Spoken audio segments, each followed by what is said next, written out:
Gold Digger Miko is gonna be a 4-star welfare caster.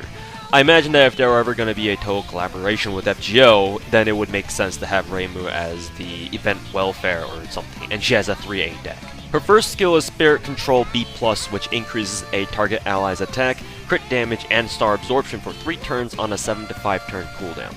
Attack and crit damage are increased from 10 to 20%, and star absorption is buffed by 300 to 600%. This skill is based off REIMU's power of aura manipulation, which is stated to allow her to, quote, control the natural spirits of living things, but apparently it's not very well described, meaning that I have some relative freedom in regards to what kinds of effects it would have as a skill. So I modeled this skill after Bryn's third skill, Hero's Bridesmaid, because a targetable star absorption seems like it's a very rare skill in the game.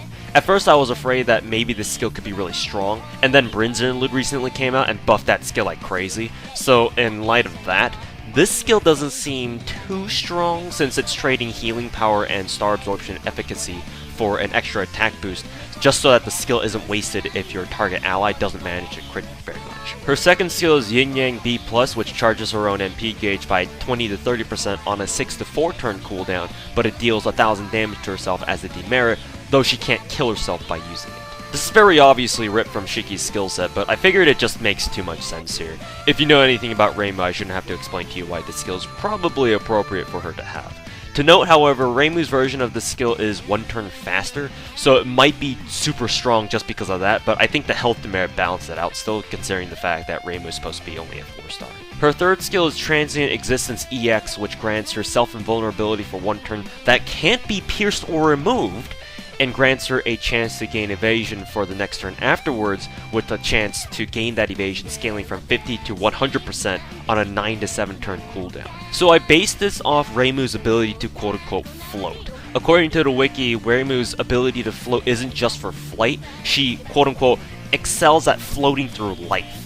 Or in other words, she just naturally finds the easiest course of action in whatever situation that she's in. Because of this, she's normally extremely difficult to attack since it seems like she's either floating through any attack that's aimed at her or otherwise having the attacks just swerve around her instead, depending on the perspective. And the wiki itself also states that, quote, the ultimate expression of this ability is just her phasing out of reality itself and just becoming straight up impossible to attack.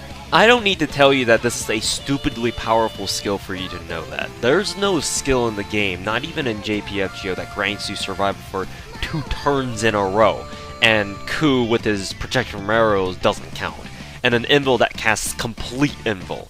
I'll let you be the judge of whether or not this skill is too strong for its own good. Because maybe just giving her the unpierceable invulnerability would have been more than enough, but given a description like that, I felt like this was the most appropriate skill to give her for this. Plus, REIMU is my second favorite character, so obviously there's some heavy bias going on here. For passive skills, she has Barrier Construction A++, which increases party debuff resistance by 15% and reduces all parties' damage received by 500.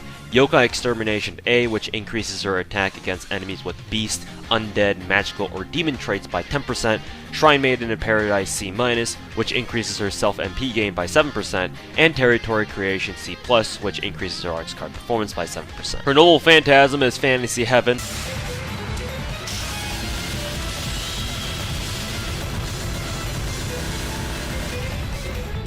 which is an arts AoE MP that first boosts her own MP damage by 20%, and then deals 450 to 750% damage, depending on MP level, and grants a 20% attack and defense boost to the party for 3 turns afterwards, and it regenerates party HP for 3 turns between 1500 to 3500 HP, also for 3 turns.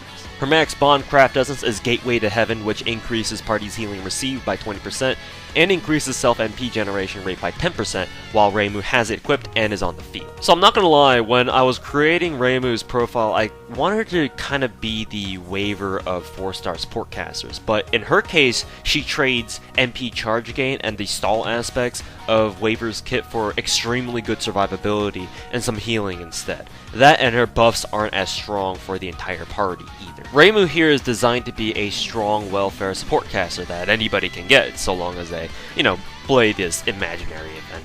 We have Waver and Merlin, who are the 2 strongest servants in the game already, but they're both 5 stars, meaning that you need to roll the gacha for them, obviously. So I think that REIMU here will be like a budget waiver, probably not a budget Merlin, because he's still on another level, but still a strong support choice who you can take anyway. Or in other words, a welfare caster not named Dragon Cardboard Cutout.